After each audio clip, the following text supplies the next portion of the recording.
Well, I mean, chances will have to do that. I'm just Also, having I us have go to open live. up I have to open up the thing to make sure we're not muted. Oh, good advertisements. Greetings, 69, you say? everybody. Well, I mean, Giggity. That's after the show, please. Not in public. Discussing whoa. Tabletop. It's July 24th. I had to check the date on my computer because I'm like, it is a day that exists. It's Saturday, apparently. It's Saturday. Yeah, it's Saturday. I need to start games up again because my week just disappears into like non-existence without them. See, I used the message of records of evil isn't happening today as my metric of when the week starts. So I had no idea what it was. Day it was like 2 days ago. I mean, I basically live on Australia time, so my Fridays are Saturdays. So I'm always confused when Saturday comes around. It's like, wait a minute, it was Saturday yesterday, and no, that was Friday. Understandable. Yeah. So, Sometimes you just gotta be Australian. Sometimes you just gotta be Australian. They're giant spiders. So we got an interesting docket. It's in chat. And they're kaijus. Down below. And they're kaijus. And the dire platypus, which is my favorite thing that I've ever made up on the spot. Fucking worm monsters that what were the evil fox monsters there? I honestly don't even remember. I remember there's these cute foxes. They're like electric foxes. Like they shot like lightning or something. It was. Yeah, they were like zap zap. Of course, didn't befriend those. Befriended the disgusting horseworms. Yeah, horseworms. They really were. And then some of their young just nested in her until she found a place for them. Yeah, it was really awful. I know. I just like how like occasionally I just had one like crawl across her face from out of her hair back into it or something. Just like that twitch in the eye when it happens. I just can imagine. Was the very definition of the "this is fine." Sorry, man, but I'm afraid you have horseworms. But I don't have any horses. I know. What are we doing today? Already off track. Magic, D&D, adventure. Hey, that's cool. Magic is cool, and so is D&D. Something that they did that was interesting, which I both like and don't like, is that with this one, they provided effectively stats for 10 different planeswalkers without any planeswalker abilities. Wait, do they not have any planeswalkers abilities? I can't find any on the character sheets. The link is buried. There it is. Yeah, I don't know where the thing is for this one. Yeah. Here, I'll just check Kaya, who's a planeswalker I know. Let's just look at your character sheet. I don't see any planeswalkers. She's like a phantom rogue. Yeah, she's like she's the phantom rogue, lawful, neutral. I don't see planeswalker abilities. That's fine. I mean, it's technically fine. You only do so much. Like, you have to keep it. You have to keep it in line with D&D. Yeah, but I'm sure you could do something for that. That's work though. Yeah, I guess that's work. They did the minimum work, which is just like we'll just create basically characters that have stats because that's easy. Because we have all these things. So there's nothing magic about the characters. It's pure D&D. Well, they're magic characters. That's it. They have the name of magic characters, but and they got the faces. They got the names and faces and the card arts. I mean, and I feel like the classes technically work for the ones they provided. Like, but it's like all of them have like unique abilities, and they don't really capture those. Because Kaya is just like a ghost assassin, so like Phantom works for them. It works. Right? It's okay. But I also feel like 10th level for most of these isn't like a good standard. These are like kind of. Well, I mean, a lot of them are. It's so weird to translate magic into D&D and then vice versa. Chandra nuked to eldritch gods. Yeah. Now, granted, she got some help by tapping into the energy of a plane, but she still nuked two eldritch gods. I don't think that that ability is reflected in this character sheet. It's Nuke God. very... Yeah, where's the nuke? Where's the kill god ability?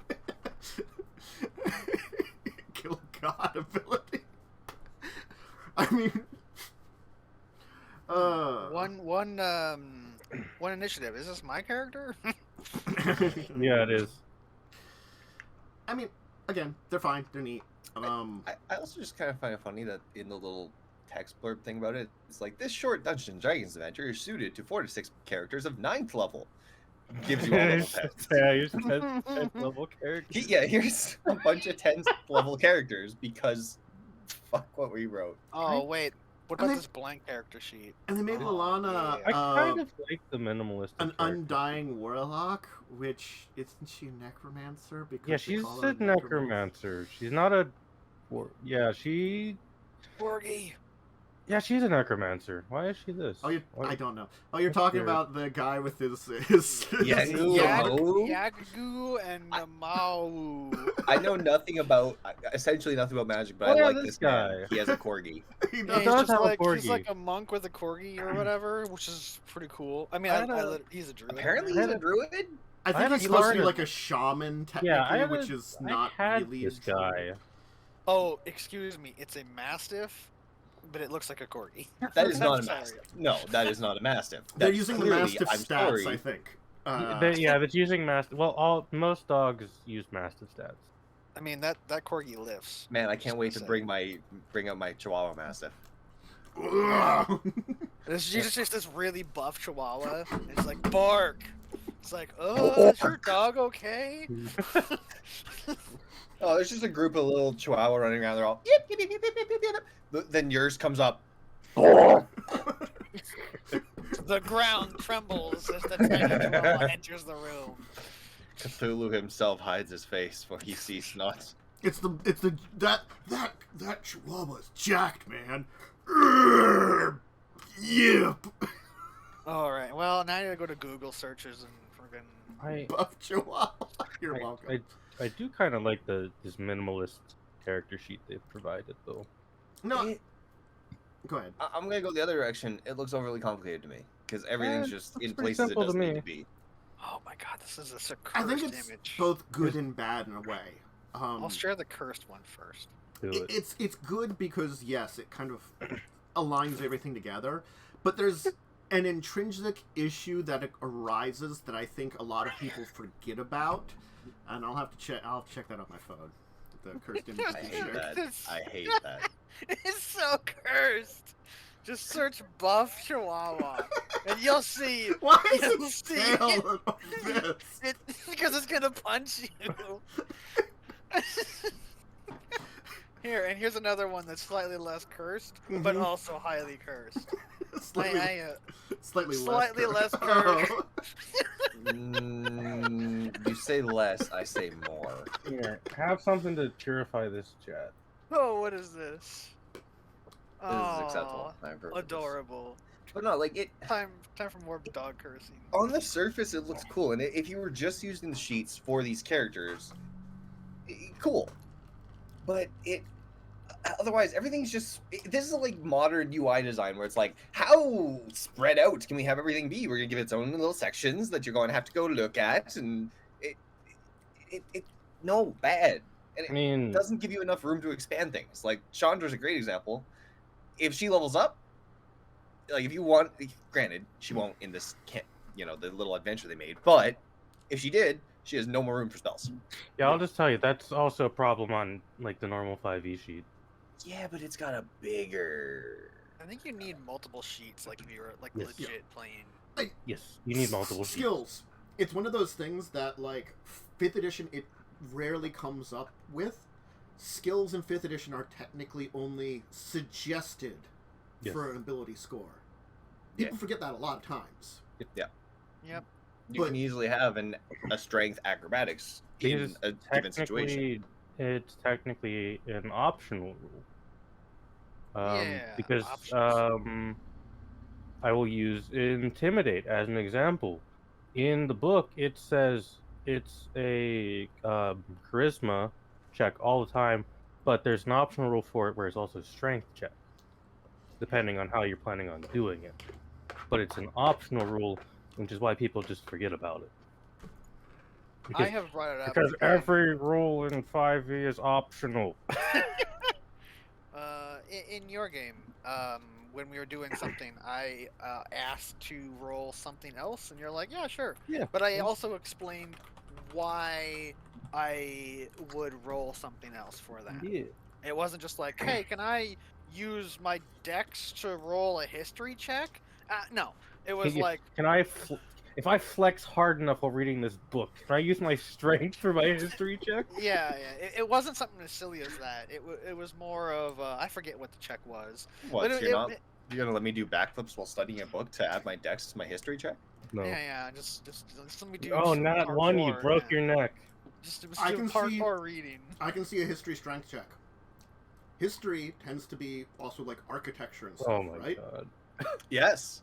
So, applying the correct strength to a location that you're determining using your strength history, Yeah. in order to break something. I can see it. I'd allow it. But you I mean, it'd be it's- super situational. You, You just tell me. Oh yeah. Can't Yeah, do it. but I mean, roll the point strength. just being that they exist. Yeah, You aren't have exclusively stuck to athletics, strength, acrobatics, dex, int, Yeah. history. you just have to be creative with how you're doing your check, and it Yeah. also just depends on where you're at. Like, you might be like, I want to intimidate with my bulging muscles, and it's like, all right, the the dragon doesn't give a shit about how strong you are. The dragon cares not for your muscles. Yeah, but like if it was like Or it is an much orc bigger tribe, than you. like if you're doing a diplomacy check with strength with an orc tribe, and you're like, being posturing and showing off how buff and stuff you are, I can see that working. Mhm. I mean, going back to sheet, I'll agree. It looks good. It is appealing at first glance to the eye, but just with how much of modern UI design there's been and how much I've railed against it, all I see here is a lot of wasted space. Personally, I don't. I think it's thematic, and it's more of to show off the characters than it is Yeah. to. I mean, have a there useful sheet, is this big ass portrait space. which Yeah. actually breaks out of the portrait space Yes. and into other areas Yeah. of the thing. That I don't like. I mean, that's the problem with the blank character sheet. Most people don't have the artistic ability to draw that in their mean, massive portrait you box that is taking my up, character just looks like a stick figure at that all is taking up times. a quarter of the sheet for no good reason. Mhm. Also, That's what I mean. portrait These doesn't really pre-made matter. ones, like the one for Chandra, Kaya, Narset, I have no idea who these people are, but doesn't matter. They look cool. But that Most of blank them sheet, are I would good never use cards. that blank sheet. That blank sheet is bad. Yeah. Yeah, Too much wasted space. Yeah, it's fair. Most of them are good cards, though, I will say. I've had a few of them in Arena. Yeah, I mean, most of them have good versions of cards and stuff like that. So I mean, they're Really, interesting characters to choose. they are also over-leveled for this adventure, Yes. as was stated, which I- is very strange. Like, I'm gonna say Yanangu plus Mowawu, interesting character choice. They don't show up ever. They're like in No. one place storyline wise. Yeah, And then I think also they were introduced in a was it like a global bundle, which they did one of, and then they're like, well, this didn't sell well, so yeah, I think so. yeah. I've never seen this dude and his corgi before, even though it's... Yeah, it's like random character almost. But you know, Buff I do have corgis. questions I want to ask about them, but at the same time, maybe we should go on to the next topic. probably there is That's a couple. probably a good idea. We could sit here for way too long and talk about these characters. Let's talk about some Paizo stuff, and we'll start with the Squid Lady, because I just Tech want to say check Squid. out Tech Squid.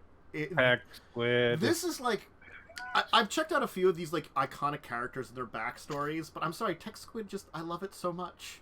Tech This Squid is the peak character creation. What's the deal with these iconic characters? Like okay. Um, For each they- class, usually there's one, maybe two iconic characters that come up to represent that class.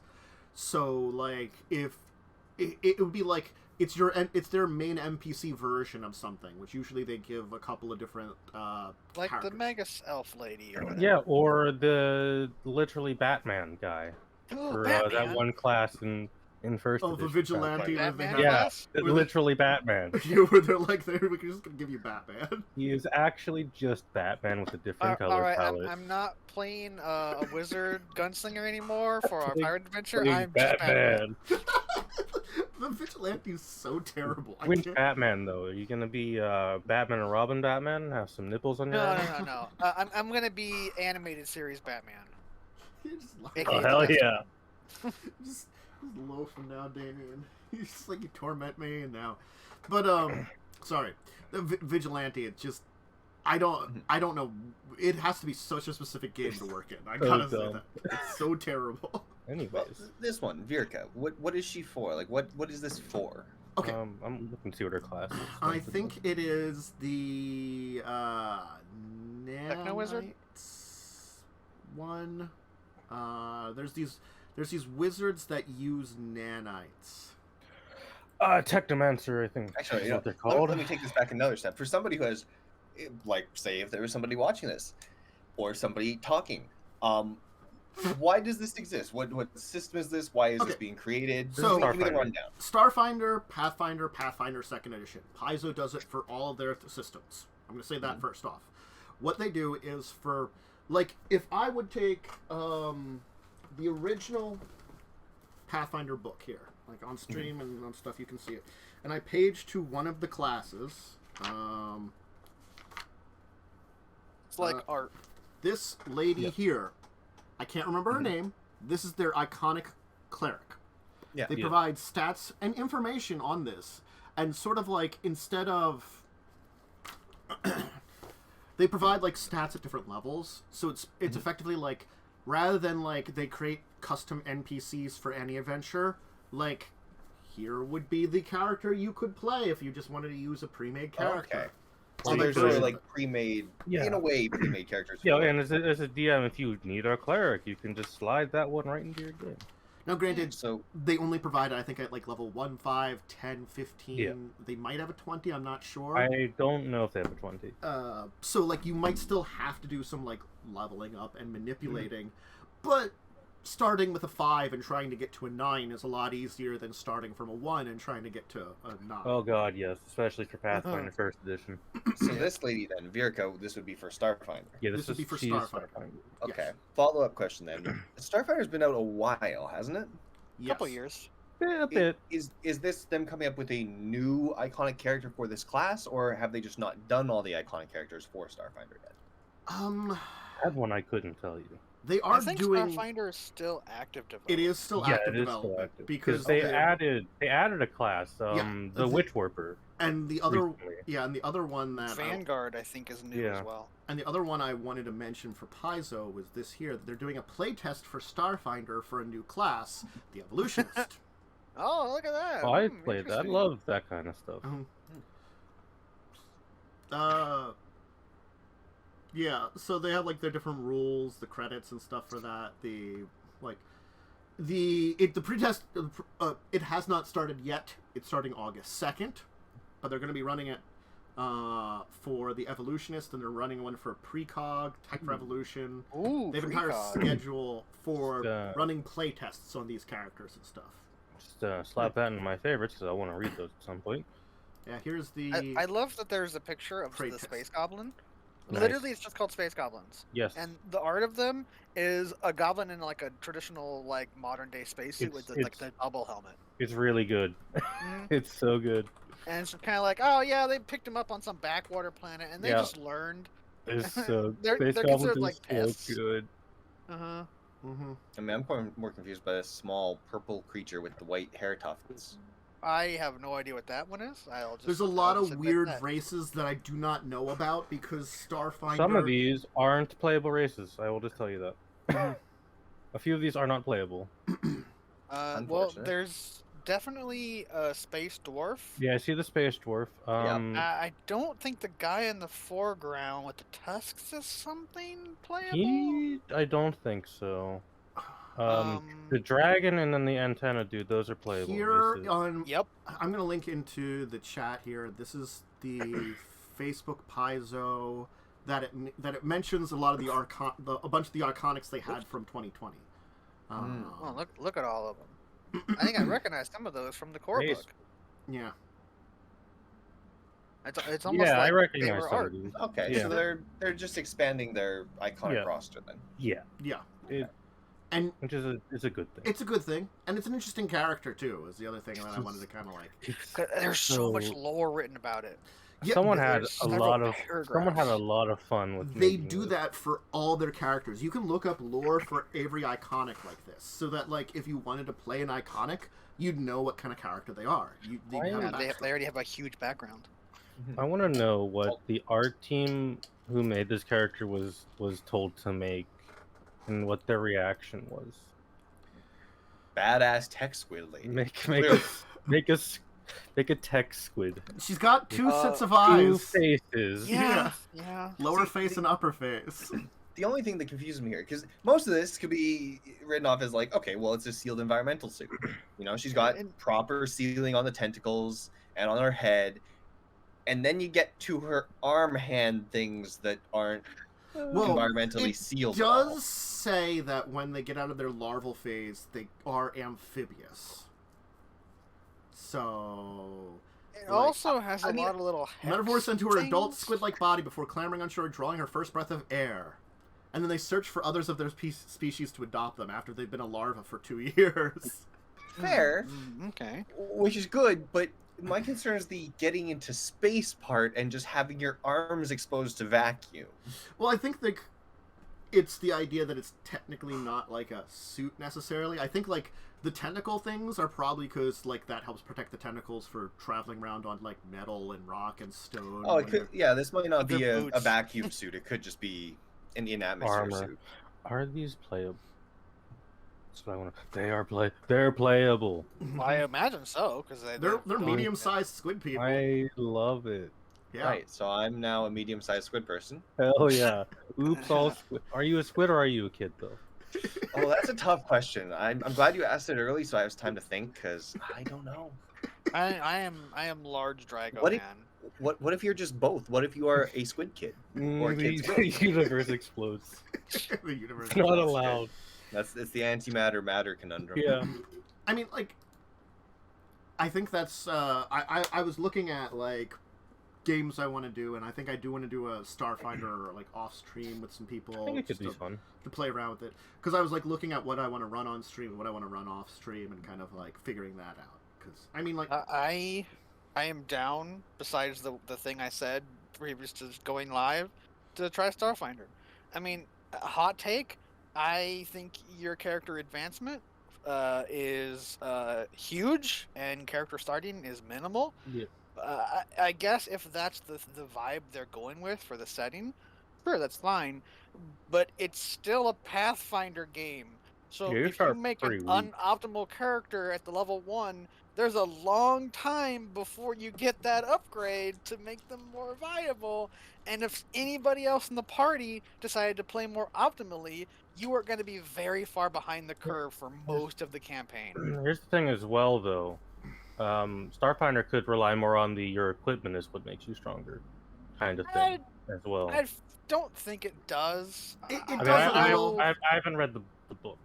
From what I've read, I haven't dived into depth enough at this point in time yet. But from what I've read up on, and as I play tested Starfinder a couple of times before at conventions, so I have played it a little bit here and there. Probably a total of like 6 hours. No, 3 hours at this point in time. I have More to than remember I've how played. long these things go. They're short sessions. I was thinking, were they long sessions? No, but enough to get like an idea. And I think like it also depends on the adventure too. Like if it's an adventure that's a lot more like ship based and Combat. traveling, you probably are going to not worry about as character optimization to quite that degree, because your ship will take up a lot of that slack. Yeah, it super depends on the adventure. But if Yeah. it's like on boots, kind of mixed with space stuff, if you make a less optimal character, you're gonna feel it. And It's like I mean, that's just the drawback of Pathfinder in general. it's like almost the way TUI does their point buy, like almost. I think it's better in Pathfinder Second Edition though. than It Starfinder. is. Oh yeah, well, it's like Pathfinder Second Edition took a lot of it's the evolution of it. Like I feel Yeah. like Starfinder is a can step tell. away from a normal Pathfinder, and improvements there.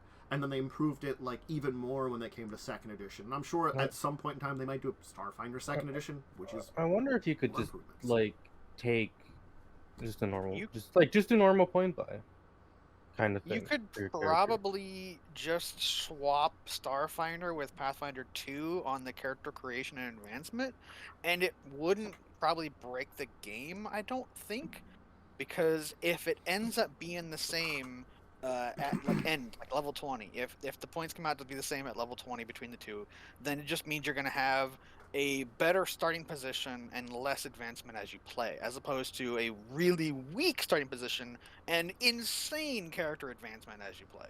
It's crazy how much like stuff you get as you level up. I'll have to check like the full character advancement stuff and You get like 15 points to spend in your character level up. well, I'll have to check like the core book to see if they've got any other options. Stuff too. I looked and I didn't really see anything, but I mean maybe in later parts of the book it comes up. They could talk about it. You never know. Items kind of level with you too. They're like item levels are a thing, which is weird. But anyway, that's enough about Starfinder. They're Yeah. releasing a new class thing. That's cool. Class playtest coming out August 2nd. Check out a new Yeah. iconic character. All cool stuff. We should talk about some D&D stuff though, because I don't know what's Wizards, next on the list. we're gonna start with the greatest of all of them. D&D has teamed up with nerds. Yeah. Yep. Can I mean, we that's just say where- they didn't and I mean, the art is cute. The art is indeed cute. I will give you that. I don't know what else to say about it other than it's got cute art. I have literally nothing to say other than hello capitalism. It no, really there's- is. Like, that's an they're like, advertisement. purchase specially marked Nerds candy unlocks one of 7 custom D&D adventures. Yeah, I have literally nothing to say on this. It's just sheer capitalism, and that's about it. Nerds already has the most annoying, well, not the most annoying, but some of the most bloody annoying commercials on YouTube. Now, Nerds and D&D. It doesn't make sense. This didn't need to exist. Who the hell wants to play Money. Nerds D&D? Money. Yeah, this is capitalism in a nutshell. Hello. I mean, Dungeons and Dragons is getting popular, and nerds will jump on anything to advertise their candy. That's the other thing. This is just a candy ad. it's It just a candy is. ad. Not It's a candy ad brand candy deal ad. with Wizards. Like, what if this was Dungeons and Dragons O. Henry or Dungeons and Dragons Reese's Peanut Butter Cup? Like, No. it would be What if? ridiculous. What if it was Dungeons and Dragons and weed? I was gonna say we could go for the M&Ms. They're already anthropomorphized, so why not make? Oh, Yeah, you know what? There you go. oh, Dungeons and Dragons no. M&Ms. Yeah, they already have. Everyone's gonna play the Lady Green M&Ms. Yeah, exactly. She's a bard. Mhm. Yeah. I Roll have, charisma like I check. said, I have nothing to say about this. This is just It's I a, refuse. it's a thing that they did, and it's like, why did you do? I this? refuse to. This is a fever dream. I'm still asleep. I refuse to acknowledge that this is reality. So it's, I guess, small little adventures. I don't know. The thing is, One of 7 custom D&D adventures. Starting whatever month the 9 is, the 1st of that September. month. September. There you go, the 1st of That's the thing. September. There isn't even any info. We have no information beyond these 2 splash screens. Yep, there's a little thing that So, says yeah. you can do an adventure and do some stuff. Yeah. But I assume it's just short little adventures with nerds candy characters. You know. Okay, this is me doing my best to. I'm trying my best to good faith see any useful reason for this to exist. I'm trying here. Please Maybe don't. this gets. Maybe this gets kids into D&D. I don't know. I mean, that's kind of what it's probably aimed at, honestly. I mean, if you look at the second splash screen, right, the one that at the bottom of the main one, it's like go to nerdscandy.com/D&D. Mhm. It's got very child childhood drawing of like little castle towers in the background and clouds and sun, the way kids would draw. It kind of looks like kid D&D. I mean, yeah, it might But- just be nerds branded D&D.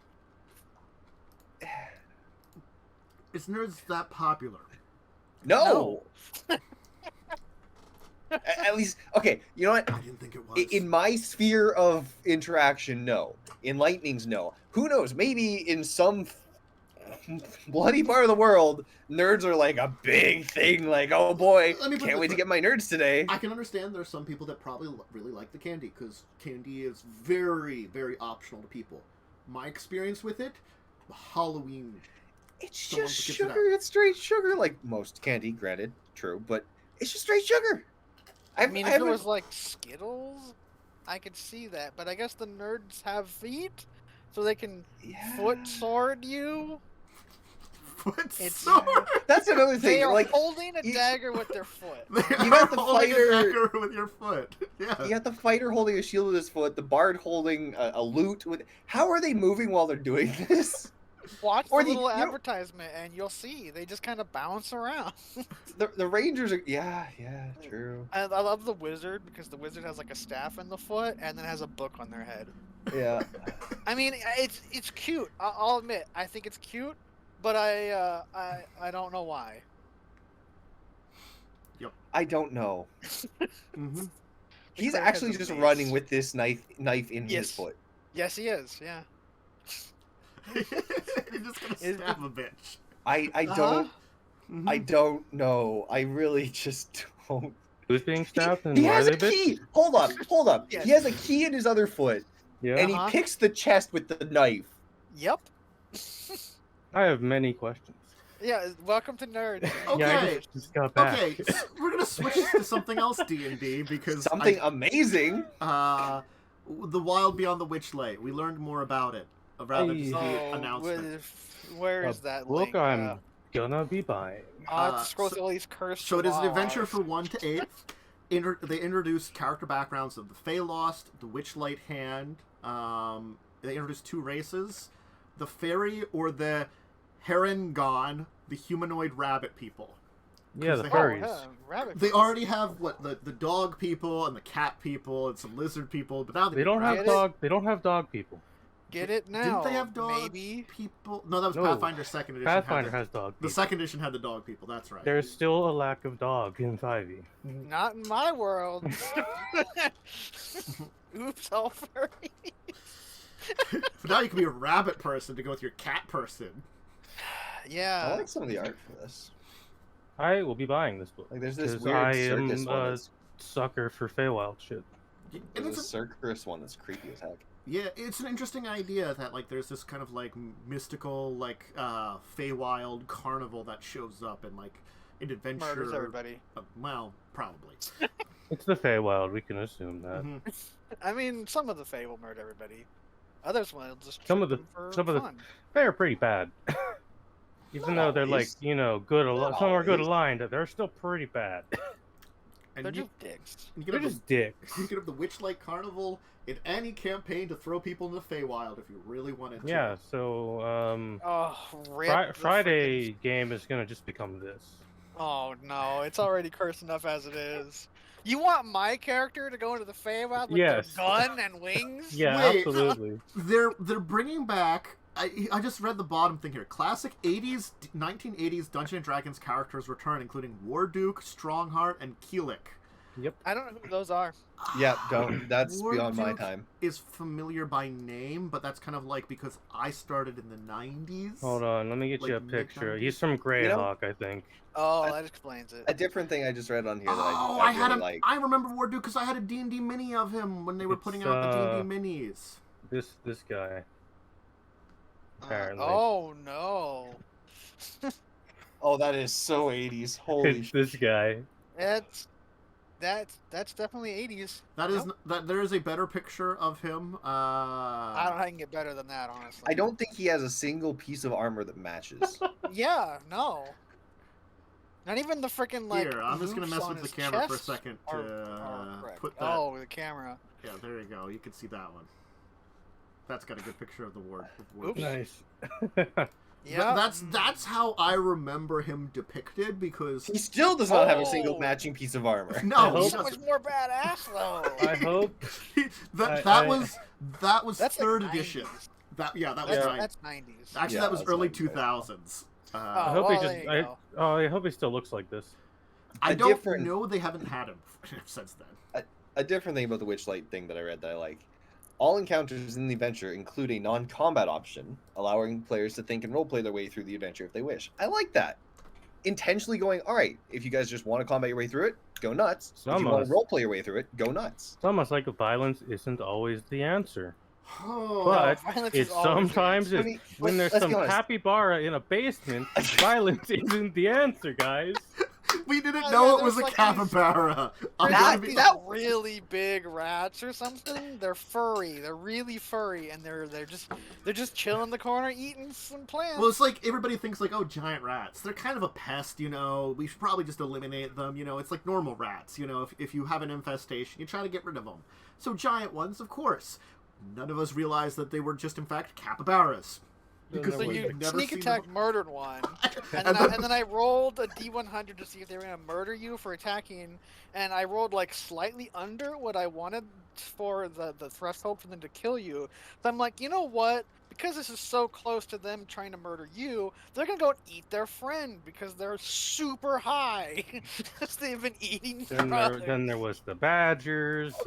This is all in a heavily homebrew crab. world, not a pre-made adventure. Yeah, The true. reason I like this, most pre-made adventures don't really have this. They have Yes. a path. That is, Mhm. oh my god, yeah. You either this section that we designed for you in this pre-made adventure, this is either combat or this is roleplay, and that's why I like this Witchlight one, purely because they gave both paths at the exact same time for the entire adventure. I agree. So I'll be I'm honest, running I'm probably gonna- Storm oh, King's sorry. Thunder, and the entire first part of the Storm King Thunder is just murder everyone. That's Yep, literally the entire Why thing. I hate Storm King's Thunder. And then it got to the point where it's like, don't murder these people, and Mhm. in fact, you can steal from them, but the people that are not hostile to you will be really upset at you. They won't try and kill you, but it's like, and it's also giving me information that the players wouldn't know this unless they're from this town. I can't tell them this. Thank you for the information, though. That's neat for me as the DM. And then, so this is the problem that the part that came up that was bad, was right. In my game, I have a paladin dragonborn, and I have a really weird elf druid. I think no, they're not a druid. They act like a druid, but they're actually a cleric. Yeah, and they refuse to use metal, and they have a stick. Yeah, to bonk. because I'm a wood elf. I wouldn't use metal. It's like that's not how wood elves work, but whatever, you know. That's No, not you see, how- I am an elf made of wood, sir. Yeah, so there's a combat encounter where basically the book is like, hey, if they didn't lower the drawbridge, they just go into the town, and then if the drawbridge is up, they'll call for someone to open it. So the party is like already there. So the person that would go out there and open it, it's not going to go out there and open it because they'll get discovered, you know? And so I'm in the situation where there's like a single sentence to work with based off my party not wanting to kill these people. So I have to be like, I guess this guy is really evil and will just stupidly attack the town thinking that he'll get in. And so it's like, wait, he's sneaky, so I will have his little flying snake try and go in there. And it's like, well, I gotta give the players perception to see it. The NPC dwarf rolls like a freaking nat 20 or something. So it's like, yeah, he sees it, but he's an NPC. So I'm like, hey, I see a snake. What should I do? And the elf is like, well, kill it. So he kills it. So the guy doesn't know that his snake is dead, 'cause I don't think it's a familiar. So he's waiting for the snake to come back, and he's evil. She's like, haha, the snake will go in there, and when they go to bed at night, you know, she'll go in there and open the gate. And it never comes back. So when they're talking again with the party, the dude thinks that he's killed her, or the party has killed her, because they say that there's no one left in the town. And the dude was in love with this person. So now he wants to avenge his, you know, killed lover, even though I don't think she was. I'm not gonna lie, you lost me like 4 sentences ago. This makes no sense. Yeah, it's Storm King's Thunder for you. Yeah. So the book basically says this guy will try and get in regardless, and then I had to ad lib 80% of it because there was nothing for, well, what happens if they can't get in? It doesn't tell you. It literally doesn't tell you if the party is like, hey, go away. There's a thing about like bribing them. It almost the book almost assumes that either your players are murder hobos or your players are evil, because those are the only two options that work with how this encounter is written. So it's like, Yep. well, I guess he's gonna try and murder you guys. They did take him. They didn't kill him. They just knocked him unconscious. So then they'll be able to learn more stuff. But like, I had one sentence out of like 4 paragraphs to work with because the party was not just like, well, we'll just kill them. Yep. That's why I don't like running modules. Yeah. It can be an issue. But So- I will probably run this one because I am a sucker for anything set in the Feywild. Yeah. Seems I like an just interesting. I just love that that fairy tale setting kind of Mhm. thing. It does seem like an interesting one. Let's talk about Homeworld. Yeah! I mean, if we have to, I the, guess. the Fuck excitement yeah, of man. Umber. Modifius is doing Homeworld Revelations, a tabletop role-playing odyssey, they call it, based on the Homeworld game series. You take the role of the crew aboard one of the Kushan fleet's ships. Kushan. Yeah, whatever. I'm not gonna say it right. I'm so bad with pronouncing anything. You ask so much of me. Whether it's joining the motherships on its odyssey or reestablishing the Kigaran homeworld, there's a lot of adventures. This is I mean, why I'm here. No, It you took see, me a second to when- remember. How do you pronounce that? when you DM, you lose the ability to pronounce words. Yes. It happens to everyone. Mm-hmm. Speaking is hard, yo. Yes. Speaking is English hard. It's a new version of the 2d20 system, so it is still 2d20 which Modifius does, but they've kind of like a new version This of it. is fucking awesome. That's what this is. Is it? It Nice. has like, yeah. Granted, like there's so little here to actually work with. Unfortunately, well, there's a decent amount to work with, but apparently you could be either, hey, we want to be on the ground, a la Deserts of Karak, or you just be like, I'm in control of ships, and you're not stuck to little corvettes. You're not stuck to frigate. No, if you want to, you can be in control of the freaking mothership. Yeah. Or capitals, which are probably arguably better in combat, but you know. Well, I mean, yeah, they're both good depending on what they do. Point is, scale goes from frigate all the way up to mothership. I Capital think ship being included in fighter there. is in here as well. Apparently, yeah. Apparently, I have to any of the fleet ship classes you can. Yeah. Fighters can in here be- as well. Yeah. And Oh, it- yeah. it's not even just okay. You can be the crew of this entire ship. If you wanted, you can instead split it up to, like in the case of the mothership, players can be in control of, rather than just mothership overall, different divisions of the mothership. So you can have somebody in control of command or tech, engineering, exploration, research. This is awesome, and it has like I'm a little more gushing. Like 2 more minutes. Okay. A has a bunch of artwork, beautiful fucking artwork, love it, amazing, always good. It covers the actual events of Homeworld 1, 2, Cataclysm, and Deserts of Karak. Now, granted, I don't actually know pretty much anything about Cataclysm. It was But- bad. It's Being able bad. to play Homeworld 1, 2, Deserts of Karak in an RPG system, even though I've played the games I don't know how many fucking times, that's awesome. Yeah, I mean, I've played the Homeworld games. I have another friend of mine who's a big, huge fan of them, except for whatever the third one was, Cataclysm. Cataclysm is bad. It's just bad. Yes. Don't play it. But like, if like the setting is fine, right? Mhm. If they can mix the feel of the game into a tabletop setting, I think it'd be really good. I'd have Yeah. to see more when it comes out. But Yeah, I'll need to read some first. yeah, but like the Um, core plan and idea and setting and everything is all really good. I will say everything I have, like all the Modifius books I have read, which are the Star Trek books and the Fallout book, they're pretty good. So this probably has a high chance of being good. They're very good at their 2d20 system, and I feel like this is one of those things is because like there are seemingly aspects of a lot of the other systems they've built. It's kind of interesting to see them pull it together in a very interesting way in one like this. Like the different divisions feels very Star Trek, and there's a lot of like stuff based on the ships, which also feels very Star Trek.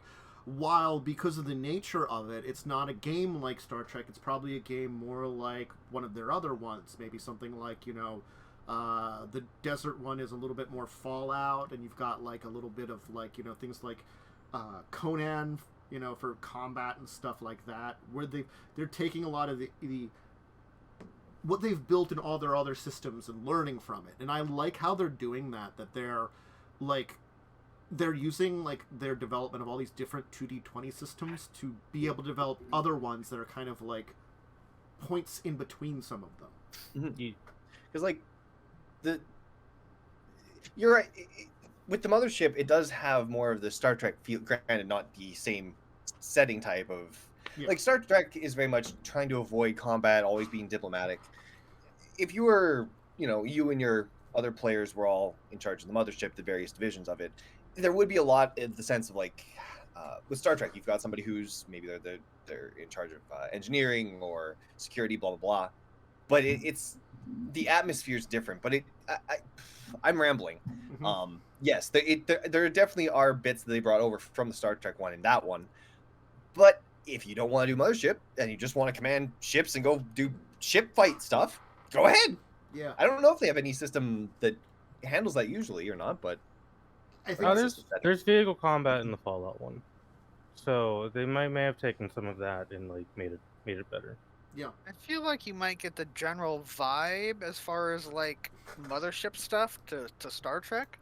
But I feel like it would definitely be tilted more towards combat sense and less of like. I mean, you'd probably need exploration because if you're in the mothership, you're probably looking for something, perhaps some kind of planet. Especially given that perhaps a Homeworld roll credits. It never happens. Shut up. Especially since it covers the events of Homeworld 1 and 2, all those divisions are important. Yeah. You're constantly jumping into systems that you have no idea what's there. You don't have a clue. You're fleeing Homeworld again. To avoid giving spoilers for anyone who hasn't played games. You're fleeing constantly, so you're constantly basically blind jumping into areas. So all those divisions are important. Exploration, trying to figure out what's going on in this sector. What is here? What resources can we gather so we can actually maintain ourselves and build up a fleet to keep off the people we're running from? This is cool. I will have to see more before I have my excitement. When are we looking at releases for this? I don't know. Let me click the pre-order button. They have a see if there's like a you can sign up for emails about it. They've got their pre-order collection. I see no release date yet. Yeah, they might not have a release date. Unfortunate. It's the thing is like. How many can I add to my cart though? Yeah, I want this collector's edition with DM screen. Okay, I can add 99 to my cart. The physical book ships in winter, they say. Okay. So this year. So is there like early PDF that's coming out maybe? I don't know. There was supposed to be one for the Fallout, and then it didn't come out. There won't be, if I'm reading this right, there won't be an early PDF because it says once the full core book is ready, you will also receive the complete PDF. Ah. Okay. Yeah. I mean, I'd be super down to try the system out. Well, yeah, I'd try it. I like Homeworld. The way they say that, it means that it might not be necessarily. It might still be a little early for PDF, but it might not be like super early. It might be they need to have stock, right? Like you could order your book, but because they're like printing them, you might not get the book right away, but you'll get the PDF right now. Yes, which is good. Yeah, as soon as like the book is at the printer, basically they maybe or something like that, But yeah, which I am of the opinion, if you buy a RPG book, you should get a PDF for free. I agree. Yep. I really agree. It literally costs them nothing. Yep. It's a file they can send to you. Let's talk about something not so cool. Because thing. It's time. Which one is it? It's Wrath of the Lich King. Wow. Pandemic system board game. This is the one I didn't want to read before we started the show. Because literally it's World of Warcraft and I do not care. It's World of Warcraft. And it's also What a Warcraft! Ooh. There is no secret cow level. It's also apparently pandemic. Well, I mean, there's the like the plague I- thing in Warcraft 3, right?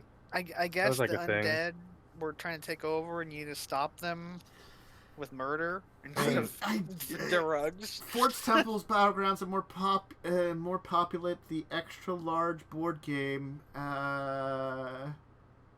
You're dealing with the rising threat of the Lich King's ghouls. So I guess yes, like ghouls attack a location, you have to go there and kill them. Pandemic-y? It seems like pandemic with more mechanics, which I mean, if you ignore the WoW, what's the word I'm looking for? Theming. Brand? Theming. Yeah, if you ignore Brand. the WoW branding theming about it, it seems like it could just be pandemic, but maybe more fun. I don't know. But Don't know. like I mean, pandemic is fun. Pandemic have is fun. reasons to why I will never play this. I mean, like honestly speaking, I don't have a huge interest because I'm not a fan of WoW. I hate World of Warcraft, and recently, Blizzard bad. I mean, again, like I said, putting aside the WoW branding, like ignoring that and trying to look at this analytically, it could just be Could be. more like pandemic's already fun. It's complicated sometimes when you're playing with multiple people, but I don't know. This I could think be interesting. I think it'll just be Pandemic. I mean, if it's pandemic with combat, because like you're combating an undead plague, that's kind of an interesting spin on it. But I literally Isn't it I just mean, still cubes? Yeah, I have no still idea. cubes. I have no idea. There's It's actually probably like, still miniatures It and doesn't stuff. look like it's cubes. Oh, is it's the thing. Little miniatures. minis, just Okay. little Yeah, minis you there's- put there. I mean, which is Yeah. already. I mean, And this is, I one guess of a these step up. cards, like the card for Sylvanas, does specifically say fight on a connected space. So there might actually be fights, and it looks like it's sort of a deck builder. 7 is- heroes, 1 Lich King, 3 abominations, 36 ghouls, the Citadel, 3 strongholds, and then 100. And plus there's cards. Well, Yeah. there's a lot of So, It's just too I don't many know. things in one I mean, if it wasn't for my P World brain. of Warcraft brand, that Yeah, would be more interesting to me. Just the fact that Indeed. it's branded World of Warcraft is like, no yeah, thanks. I know. It just. But sadly, yeah. hey, there's a Like it- lot of people that really if like you- World of Warcraft. Like World of Warcraft, and you like Pandemic, It could be really awesome. go yeah, for it it. could be. I ain't gonna judge you. I do a lot of things that I would get judged for. I won't judge you for this. Look, there's plenty of things that I probably shouldn't do that I do because Yeah, Like, Here, you know, I'll read some of the. there's like things. there's like companies that I buy food from that I'm like, these companies are pretty awful, but their food yes, is delicious. because I'm gonna stop talking. I so was gonna here's some say of the- something. the thing. This pandemic system showcases familiar mechanics and gameplay is now tweaked to embrace the sign Wrath of the Lich King.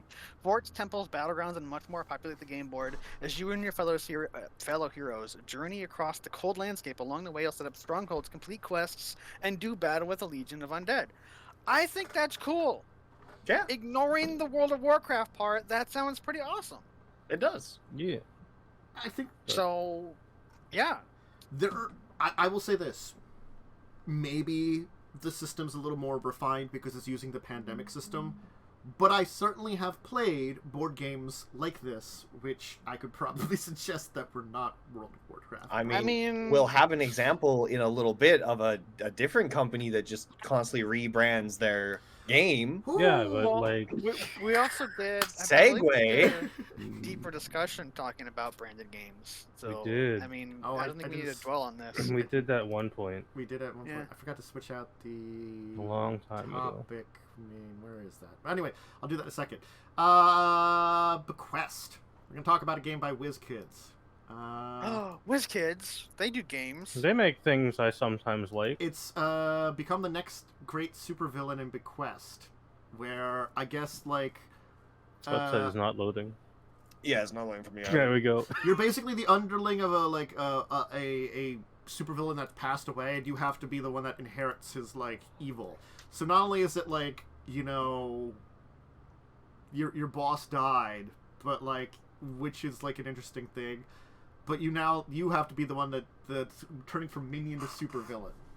Mm. The art It's- kind of reminds me of that There's a video game that came out this year where you're a villain, you set up a lair. Evil Genius. Yep.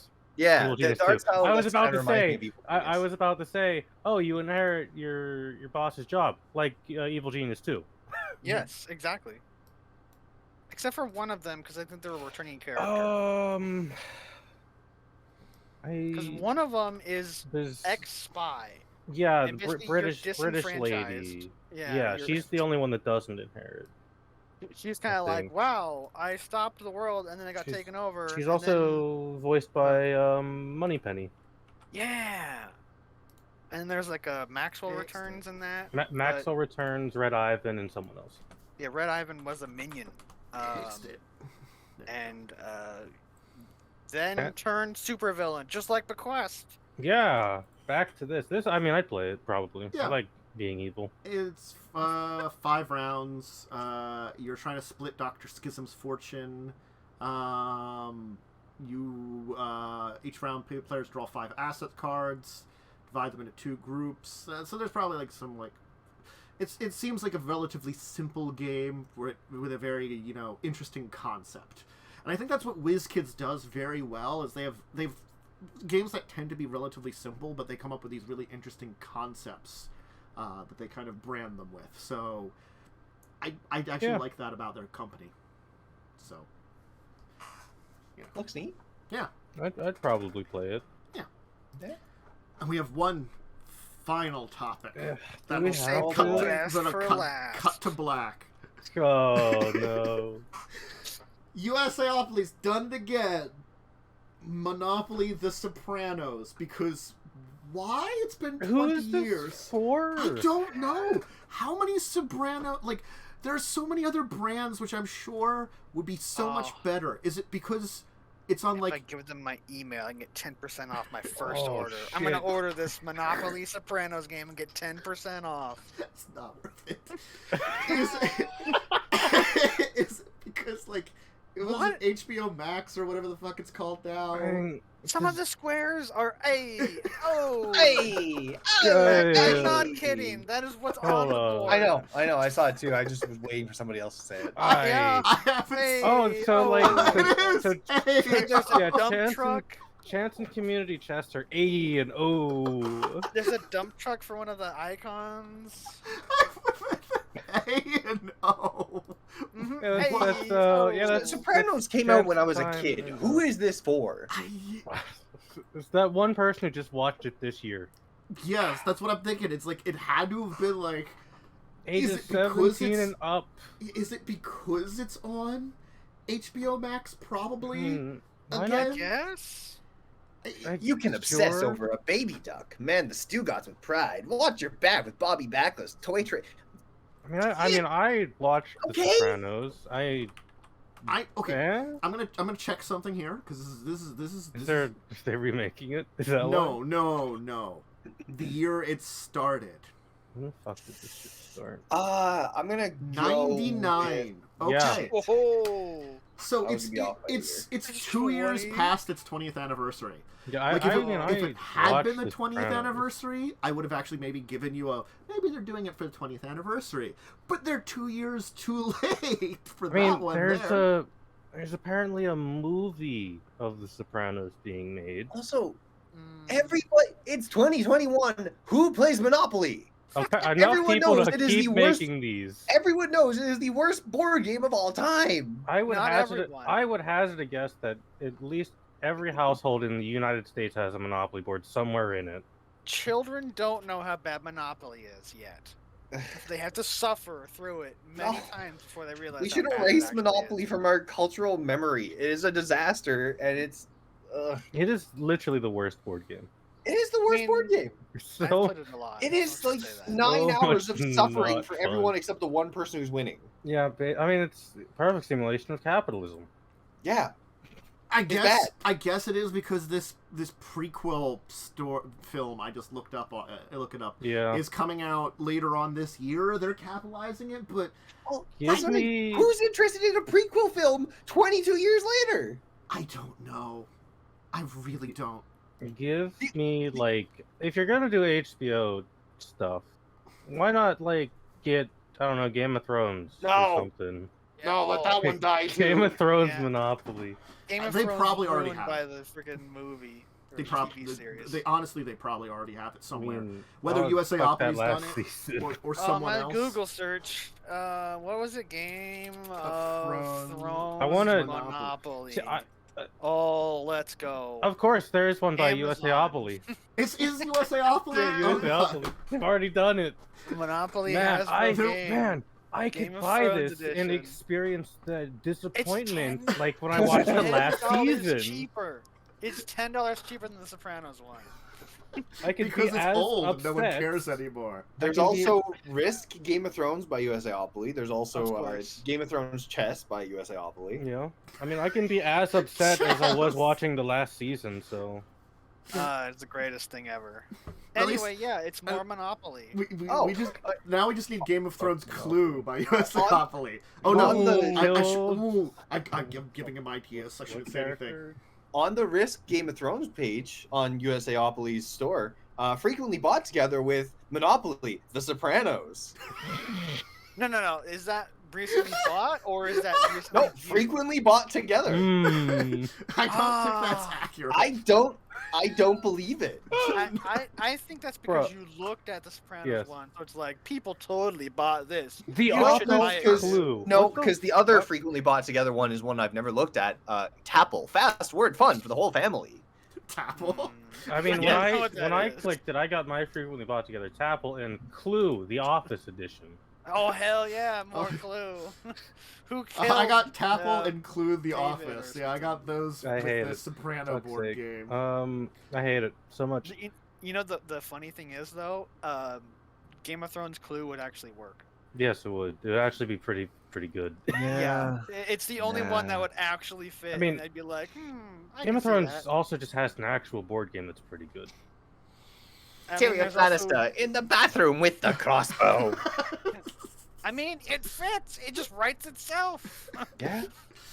Uh, Jamie Who killed Lannister Stark? in the Eyrie with the boot. so Who killed what's his face Stark or whatever his Who- name was? oh This- god. Which Which Stark? Stark? Which The Stark? first- Robert. The first one, the kid. Ned. Ned. Ned. Yeah, Ned. Who Ned killed Stark. Ned Stark? Random executioner with Wow. the executioner's axe in the Spoilers capital. for a show no one's gonna watch anymore because it's fucking bad. Oh yeah, freaking last season just The last destroyed two that seasons were franchise. so Did they- shit. was it they killed Boromir the first season and no one cared anymore? Yeah. Yeah. They stole Boromir from Lord of the Rings and they killed him in that too. Immediately. Yeah, Yeah. poor man.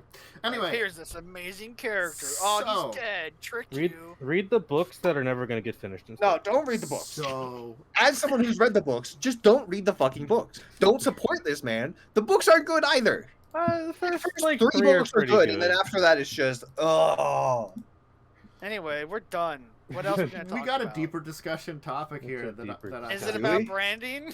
No, it's actually something that Umber mentioned when he was talking about the book. Combat versus role-playing. The two aspects Oh. of playing a role-playing game. okay. I'm just gonna leave the call now because I have such a hot opinion of this. No, I'm not. Oh, I've got such a hot take. You can do both. I think And it's both are good. There is only enough for one. I think it's the idea of rather than that you will have both. Because you're gonna have both. That's something that It'd be weird if you didn't have both. exactly. Yes. But it's that kind of like, what's the balancing act for your team? It's sort of like Yes. the idea of like, honestly, something like Records of Evil where there's a combat once in a blue moon. Oh yeah, well, there's a combat once in Blue Moon, but I made a combat character like a fucking idiot.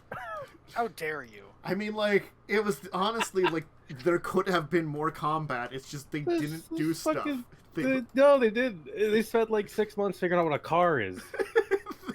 it's like, car. And then I like roll to see who learned how to drive a car the best, and like it was Therzy who's like, haha, I have mastered the car. Yeah, the car beast. The car beast. Not hot take. Depends on the system, the story you're telling, the players involved in it. It's a And complexity.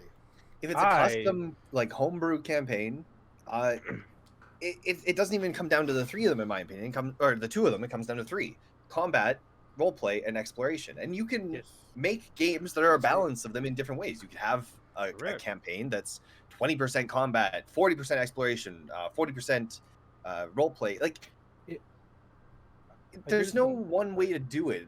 It's Although I've not definitely easy, seen though. people who, yeah, If we look at away from homebrew for a second, we look at 5th edition modules.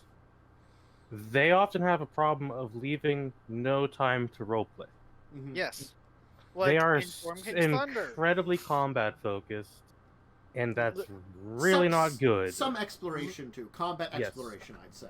Literally, one of the lines in Storm King's Thunder tells me, "Do not let the party have a long rest before this next encounter." Yes. It literally tells me that. I will say this. God, I was going to say Lost Mines. Lost Mines is one of the few. It's technically a module, even though it's only like 50 pages long. That I have DM'd. I've DM'd it multiple times. I actually kind of like it.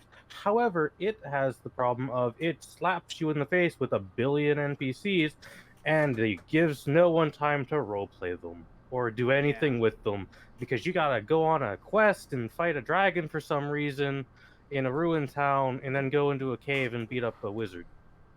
That seems really weird and just disconnected. Well, Yep, it's really there's like it's side quests is the adventure, and then you get main plot, and when you hit Oh like my level God. 5, you get main plot. It really is. It's. I think I talked about it like a couple weeks ago. How Lost Mines is like just a bunch of like It's just single so adventures slapped It is together. just like you're just playing Skyrim and not doing the main story. That's Yeah. what Oh, I that's what can Lost play Mines is. Skyrim. You even I- start in a cart. I got something that's going to need Tansis input because it's a few years past my knowledge. Mhm. Older D&D was basically, it didn't really start off with a ton of role play. It was mostly combat exploration, right? If you go back to like AD&D. Kind of. If we're talking about like original edition D&D or AD&D, it's not that there wasn't role playing. It's just that when they went to the writing, they kept that to DMs completely and Yeah. utterly. And there wasn't. I think there's one of the things that you have to recognize. There wasn't anything built into the characters that reflected role playing. Yes. Yeah. Yeah. There was things that reflected exploration Mhm. and things that reflected combat, and that was Yeah, it. because when I was a kid, I don't know what system it was from.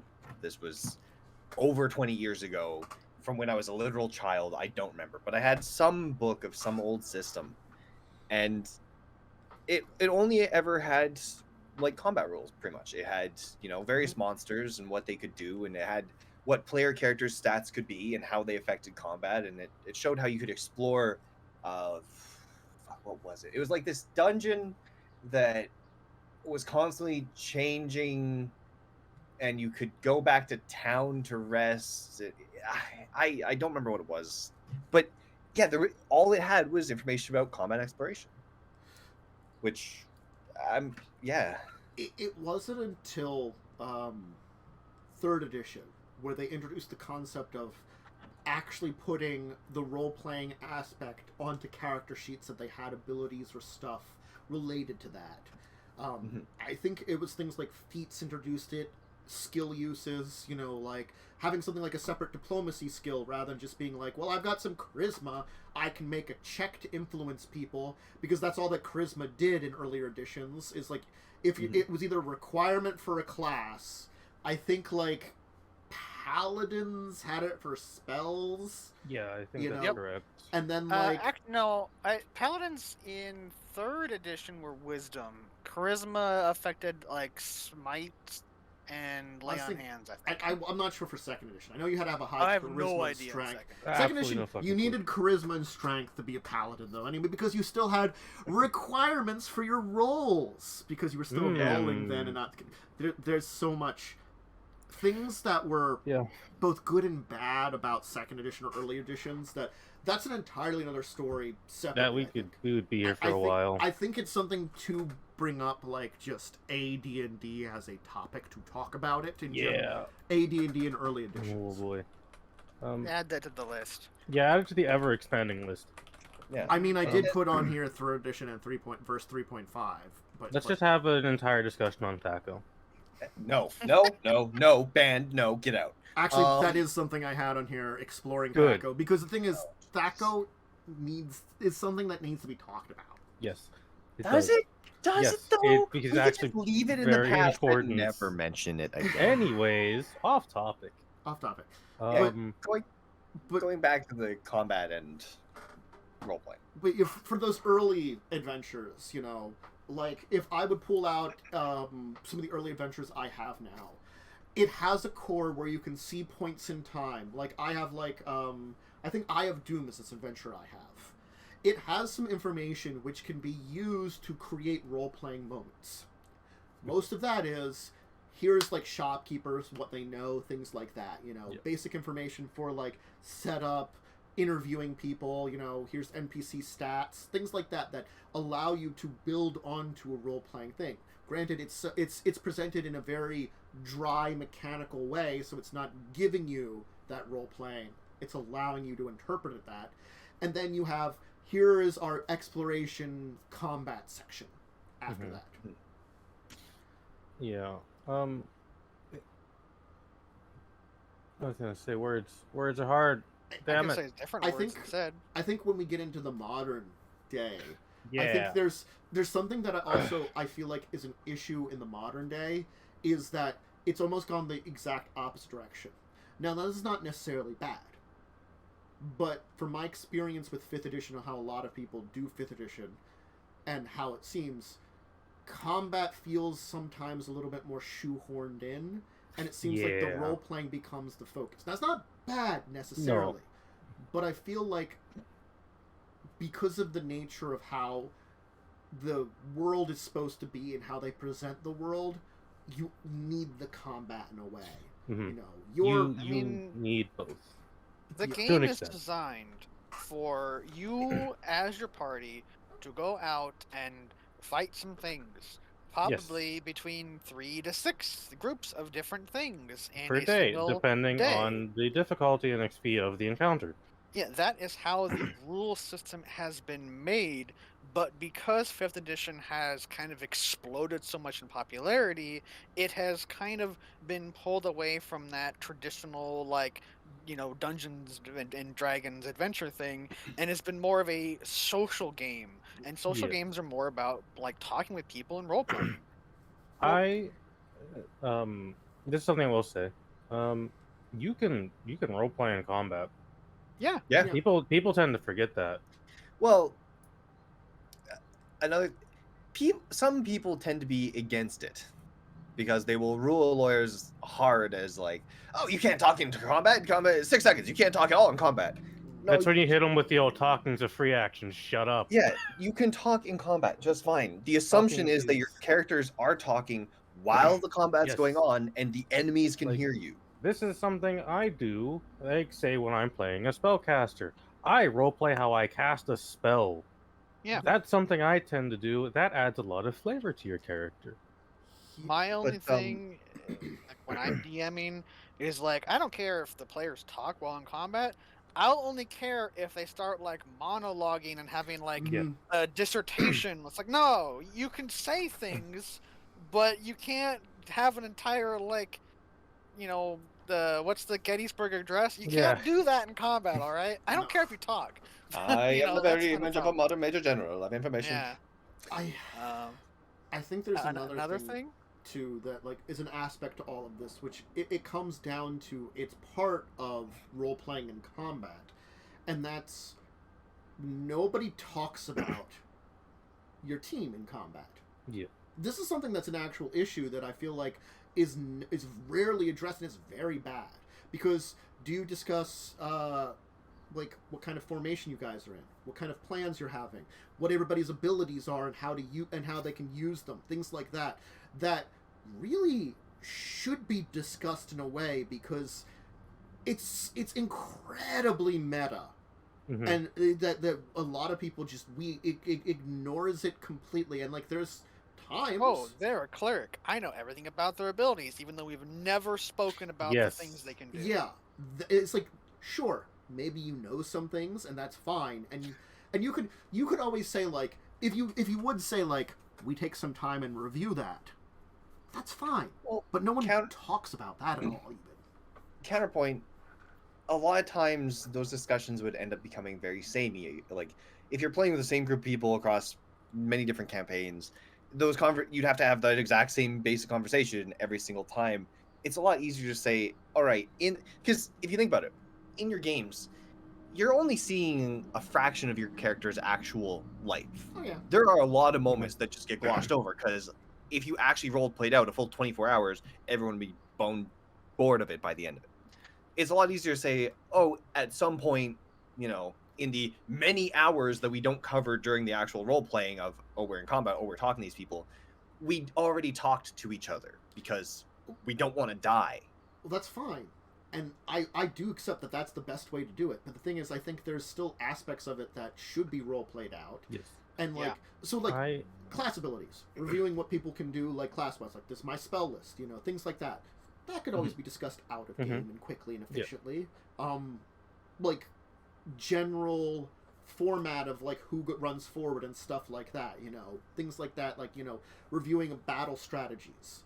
That one comes into more, maybe you want to talk about that in the game because that I'd agree. And there's also like there's some aspects of it, like maybe you have unique powers or abilities you want to talk about. Like a good example would be for Lightning's game Viren. Viren has a lot of unusual abilities. I would like to have Viren come to us and tell us about that kind of I thing. would like that too. However, I don't want to take up a shit ton of time. Because there's, oh boy, that's a can of worms. Okay. That is its own can of worms. Oh, God. So you could easily say, like, if you wanted to skip over that because it is a can of worms, in that case... Rather explain it out of game what I could do. I would like to hear that, though, and say we could say we talked about it in game, that kind of thing. I wouldn't You could have like a general overview of like, yes, well, this is some stuff that happened. Yeah. Like, if it isn't such a can of worms, though, like, if someone has, like, one thing or two things, then I can understand, you know, maybe you want to talk about it in game, and there is opportunities for it. It's like with the combat and role-playing, there's a balance that you really want to try to find. Going back to that, and something you mentioned earlier, the balance between combat and role-playing, it was literally just in my head. I hate when that happens so much. I went to say a word and then everything disappeared. I hate when that happens, dude. Welcome. It's awful. There's a thing Ted just said. Oh, modern D&D. Okay. I think it heavily depends. Again, I think that probably the biggest influence on the whole combat versus roleplay thing is the group you have, the players, what they're looking for. Yeah. Because some people do just they don't really go into it with the desire to do a bunch of role playing. Like they'll do a little bit with their character, but their main things like, oh, I want to take my character, I want to fight things with them, level them up, make them stronger, get new gear. Some people want that aspect. Other people, like you said earlier, with a lot of modern roleplay, people want that more social experience. They want to just have a group of friends and all just not so much shoot the shit because they're not themselves, but they want to role play their characters and shoot the shit with their characters instead. Like experience a world. Yeah, you can. Yeah. I think that comes down to the importance of the balance is the balance allows both those types of players, the persons that like combat more, the persons that like role-playing more, to coexist. You have to find that balance in the middle that allows everybody to coexist. And like that is the sweet spot which exists in all games, which is sometimes difficult to find, which would allow I could pick up any team of players and allow them to play together pretty much. Yeah. Now, granted, there are exceptions. Well, like the ideal, granted, this isn't usually possible because you don't have a pool of 1,000 people to pick from, and those people don't all have enough DMs to play the game, to run the games that they want to play. Ideally, you'd have groups where it's just like, okay, I've got these 5 people. They all want this type of game. Perfect. I don't have to do any balancing. I can just be like, all 5 of you want combat? Let's go run a combat. Or I know, that's what I'm saying. Yeah. This is the ideal. Unfortunately, impossible. This is in a perfect world. Yeah, it would be like this. I agree. In a perfect world, it would be like that. I am a theater kid. I did drama for like a huge portion of my life. I like role playing a lot more than bogged down combat. However, I accept that combat is a required part of this game because it's system based around it, and I just do combat. It's fine. See, it's like there's nothing wrong with it. Way to phrase this, because I was gonna start out and say I'm the opposite, but I'm not. I am also a theater kid, and I very much like role play, but I love the combat just as much. Personally, I'd love more combat in general, because a lot of times games are, well, 5e is designed for what, 3 encounters roughly per Oh, session? no. No, God, no, more than that. Or, no, It's Dub like double. It's more like 4 to 6. 4 to 6 with two short rests. 4 or 6. I'd love more combat because when you build your character, at least half the building is, well, how are they going to perform in combat? Boy, But I at got the a same surprise time, for I you. love the role play just as much, and it's hard. It's hard to get that balance. Like this is where I was going with the ideal world thing. Yeah. This is the problem that I was working towards. What? Ideally, you would have those 2 groups of people. You'd have well, 3 if you include exploration, but for simplification's purposes, you'd have the group of people who just like combat. You have the people who just like role play. Unfortunately, there's assholes like me who exist, who love both and want both at the exact same time. How In the exact same dare amount. you?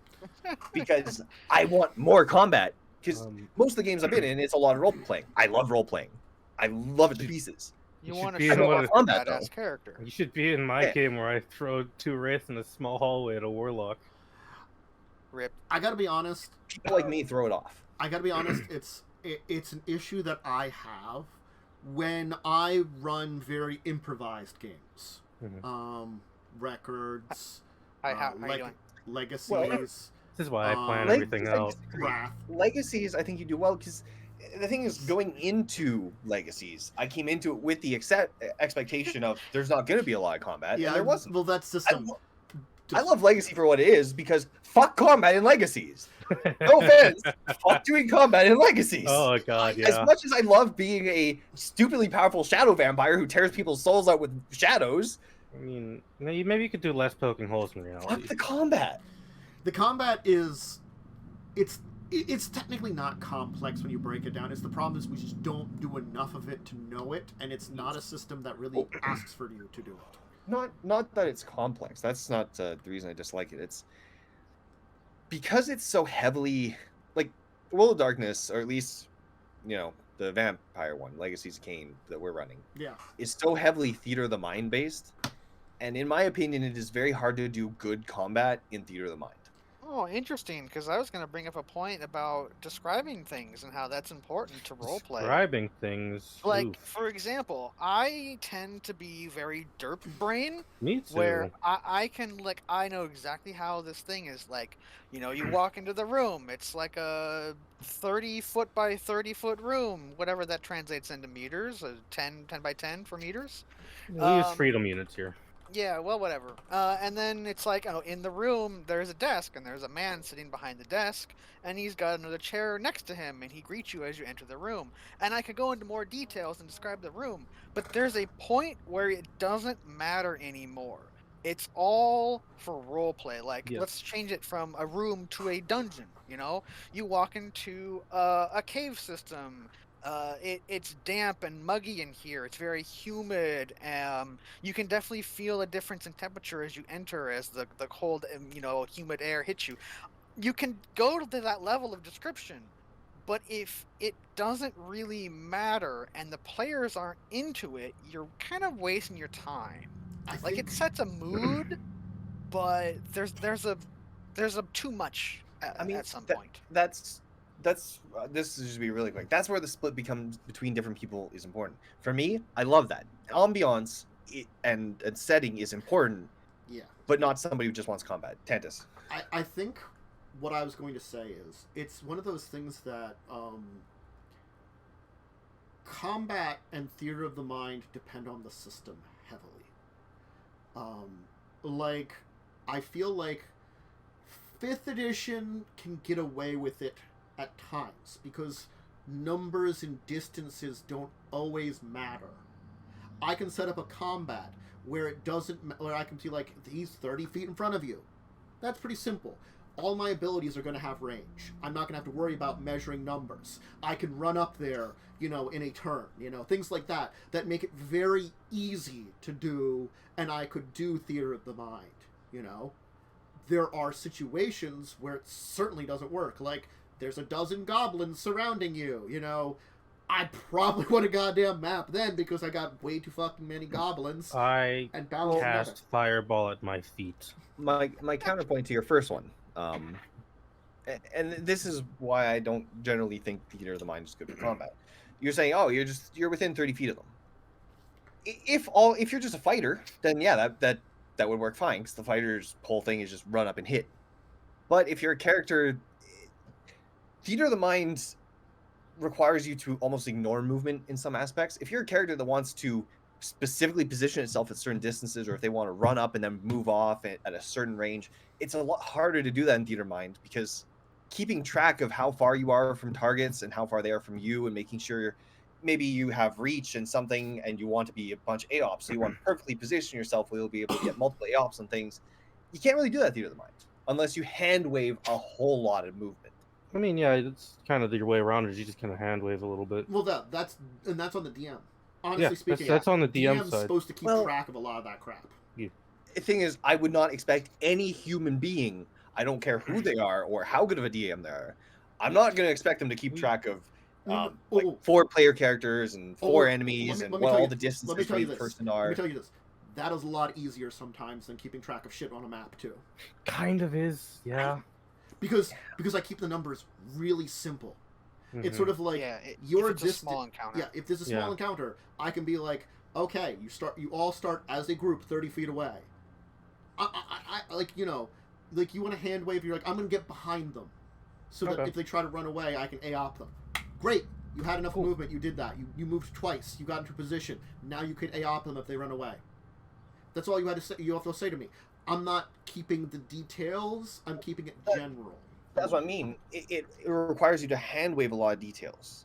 Like, if you wanted to position yourself in the perfect spot to AOP these people at this distance because you have a reach weapon and you have additional reach. The way you're describing that, though, I'm sorry, Momo. You go first. Is that you're describing it in such a way that it sounds like a very complex combat. If it's a complex combat, I'm not going to want to do theater of the mind. Simple combat. Yeah, you're going to want a map. Well, that's what I mean. You don't generally want to constantly swap between the two. Legacy is the only time we've pulled out a map is when we literally are in an area that is so convoluted that we can't figure out where the hell we are. Hello, Underworld, or wherever the hell we were. Mm-hmm. I remember that. I kept yelling at you guys to make a map. But because you don't want to constantly flip-flop between them. You don't want to be, oh, this combat's theater of mind, oh, this one's map, oh, this one's map, theater. You want to have consistency.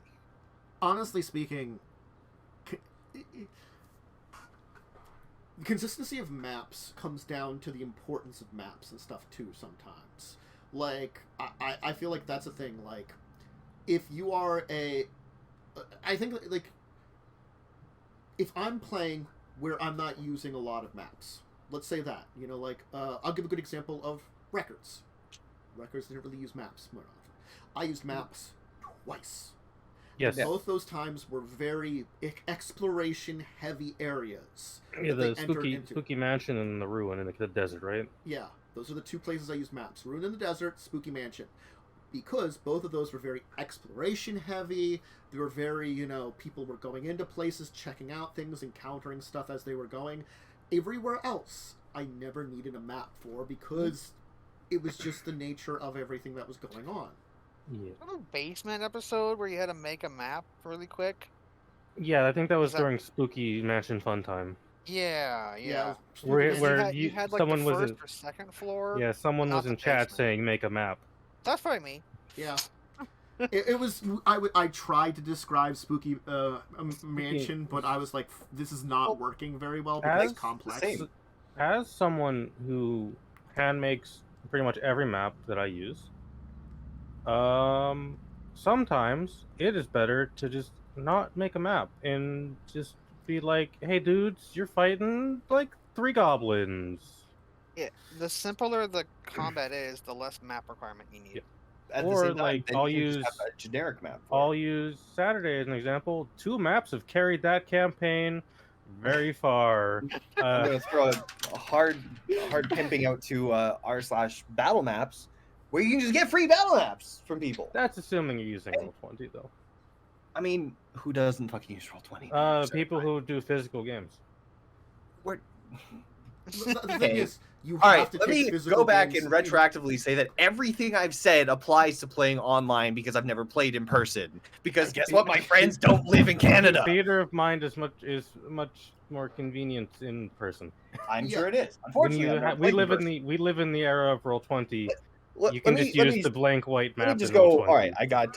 Let's see. Tantus, I've got over on the east coast of the states. Lightning, I got over on the west coast of the states. Momo, I believe you're over on the east coast. I'm somewhere. Most of my other friends are over on the east coast. Hi, I'm in Canada in the fucking frozen north. I can't play in person. Everything I say is with the. We've really got to kidnap you and go on a vacation together. We're gonna take you to a cabin in Maryland or wherever. And play some physical D&D, man. It's really got too far away. The dragon will be a shoe. It's fine. The dragon will be a shoe. No, the dragon's a donut, so I can eat it when I cut off its head. No. The giant monster dragon is a jug of vinegar with a tiny D&D miniature on top of it. The best form. Yeah. With this like lich character on top of it, just like balanced on top, like I'm riding the dragon. That's the fun you get in in-person sessions. Don't get me wrong, in-person sounds fun, but online is just more convenient and easier 9% of the time. Because a good example is going to the gym. This is going to sound like it has no relevance, but it does. A lot of people get a gym membership and they'll be like, "Oh, I'm going to go to the gym. I'm going to go to the gym so much." And then they don't, because it takes time and effort to get all your stuff together, get in the car or get on a bus, go to the gym. Now you're at the gym. Now you do your workout. All right, back in the car, whatnot. There's a bunch of travel time and preparation time. Whereas if you have all your stuff at home, there's no prep time. Oh, I want to work out? I'm working out. All right. First point. First point. Don't call me out like this. D&D's a lot the same in the way. It's far more convenient. Putting aside the fact that everyone I know is spread across the bloody globe, putting that aside, it's a lot more convenient to just be like, oh, it's D&D.